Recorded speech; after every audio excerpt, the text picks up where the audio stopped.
अस्सलामुअलैकुम नाज़रीन, JN news HD के साथ मैं हूं नाइला भट्टी। नजर डालते हैं आज की अहम खबरों पर। मेलसी ब्यूरो चीफ हाजी मोहम्मद वारिस सईदी की रिपोर्ट के मुताबिक मेलसी मुल्क के मारूफ सनाखान मुस्तफ़ा अदबी मजहबी और समाजी शख्सियत हाजी मोहम्मद शबीर सईदी की ज़ेर सदारत महफिल नात बसिलसिला इस्तकबाल ईद मिलादुन्नबी सल्लल्लाहु अलैहि वसल्लम मुनक़्क़द की गई, जिसमें मकामी और दूसरे शहरों से आए नात खान ने शिरकत की। मेलसी सालाना महफिल नात बसिलसिला इस्तकबाल ईद मिलादुन्नबी सल्लल्लाहु अलैहि वसल्लम पंचायत घर में मुनक़्क़द की गई, जिसकी सदारत हाजी शबीर अहमद सईदी ने की।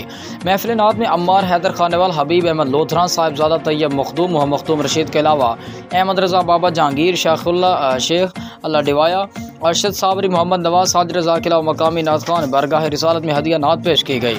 आखिर में हाजी मोहम्मद शबीर सईदी ने कहा कि हम अल्लाह ताला और उसके महबूब हजूर अकरम सल्लल्लाहु अलैहि वसल्लम के बताए हुए नक्श कदम पर चल कर दुनिया में राहत और आखिरत में निजात हासिल कर सकते हैं। महफिल नात में समाजी शख्स सादिक अली मिर्ज़ा, जहांगीर भट्टी